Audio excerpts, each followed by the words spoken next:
Welcome to studio 4 news. Palnadu జిల్లా రెంటచింతల మండలం రెంటచింతల గ్రామంలో ప్రభుత్వ బీసీ విద్యార్థుల వసతి గృహం నందు 10వ తరగతి విద్యార్థుల ప్రేరణ శిక్షణ తరగతులు నిర్వహించడం జరిగింది. ఈ కార్యక్రమంలో ముఖ్య అతిథులుగా రెంటచింతల మండల బీజేపీ అధ్యక్షులు బోయ నాగిరెడ్డి మరియు పల్లెర్ల కేశవరెడ్డి, గన్నెగంటి హనుమంతు, ఫౌండేషన్ అధ్యక్షులు నారాయణపురం శ్రీనివాస్ మరియు ప్రధాన ఉపాధ్యాయులు విద్యార్థులు ఈ కార్యక్రమంలో పాల్గొన్నారు. So maths ఎవరి సొత్తు కాదు. So you can target the goals and achieve the goals. That is the internal intention of the Murthy sir. So thank you sir, thank you for your valuable message. Next, Srinivasarao గారు.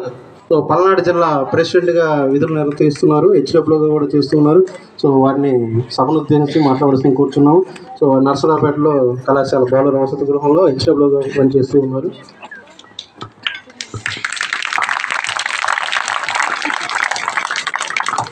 Thank you brother. సభాధ్యక్షులు గంగాధర్ గారికి, అలాగే వేదిక పైన ఆశీనులైనటువంటి BBCWO Shri Siva Nageswara Rao గారికి, Macherla ABCWO Shri Gangadhar గారికి, అలాగే Gurazala ASW Sujatha కుమారి గారికి, మరి మూర్తి గారికి, కేశవరెడ్డి గారికి, అలాగే వసతి గృహ సంక్షేమాధికారులకు, ఇతర అధికారులకు అందరికీ నమస్కారం. విద్యార్థులందరికీ నా ఆశీస్సులు. చాలా సంతోషంగా ఉంది. ఈ కార్యక్రమం చాలా బాగా జరుగుతూ ఉంది.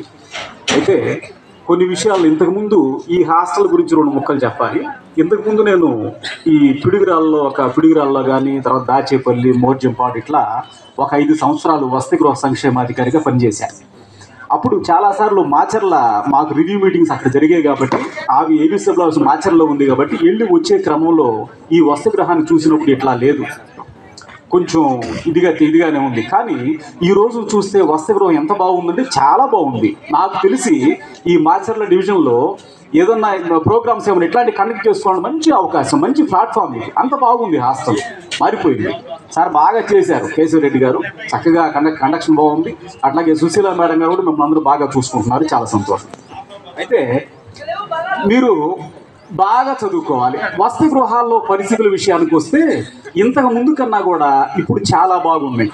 మెనూ అంటిస్తున్నారు ధైర్యంగా. ప్రతి వసతి గృహంలో కూడా మెనూలో ఏది ఉంటే అదే పెడుతున్నాం. మా సైడ్ నుంచి గవర్నమెంట్ మాకు ఏదైతే ఇచ్చిందో అది కరెక్ట్గా మీకు అందేలాగా చేస్తూ ఉన్నాం.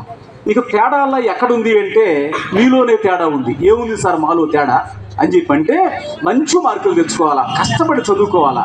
మనం వసతి గృహానికి కేవలం తినడానికే రాలేదు, చక్కగా చదువుకోవడానికి వచ్చాం.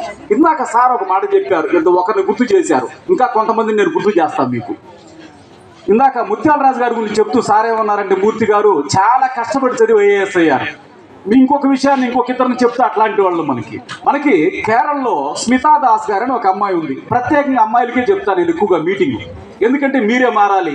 బాయ్స్ కన్నా కూడా ఒక అమ్మాయి చదువుకుంటే, ఒక ఆడపిల్ల చదువుకుంటే ఆ కుటుంబం మొత్తం చదువుకున్నట్టే లెక్క. కాబట్టి స్మితా దాస్ గారని ఒక అమ్మాయి ఉంది కేరళలో. ఆ అమ్మాయి జస్ట్ బీకామ్ చదివింది, IAS నేషనల్ టాపర్ అయింది. ఎట్లా అవుతుంది? డిగ్రీ అయిపోయినాక కదా PG చేస్తారు, అది అయిపోయినాక IAS ట్రైనింగ్ సెంటర్కి వెళ్ళి కోచింగ్ తీసుకుంటారు, అప్పుడు కదా IAS కొట్టాలి. డిగ్రీ అయిపోయిన వెంటనే అన్ని ఎగ్జామ్ రాస్తే నేషనల్ టాపర్ ఎట్లా అవుతుంది అంటే, ఆ అమ్మాయిని పరిశీలన చేసినప్పుడు ఆ అమ్మాయి గురించి బుక్లో రాశారు ఇంటర్వ్యూ ఆమెతోటి.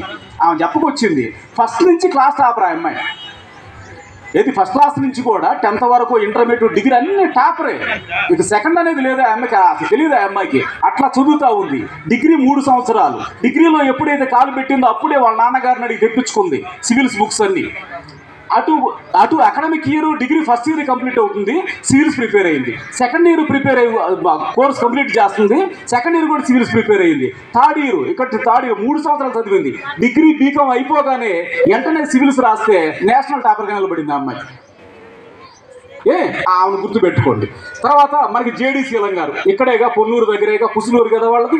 JD శీలం గారు, ఆయన కూడా పూర్ బాగా మన వసతి గృహాల్లో ఉండి చదువుకున్న లీడర్. ఆయన చాలా పేదవాళ్ళు, వాళ్ళ ఇంటికి ప్రత్యేకంగా చూసి వచ్చాను నేను ఎట్లా ఉంది వాళ్ళది, ఇచ్చేవాళ్ళని కాదు, చాలా పేదవాళ్ళు. అయినప్పటికీ JD శీలం గారు క్లాస్ ఫస్ట్. కష్టపడి చదువుకుంటున్నారు. చదువుకొని ఎట్లా అంటే IPS కొట్టి తర్వాత కాదని చెప్పి IAS రాసి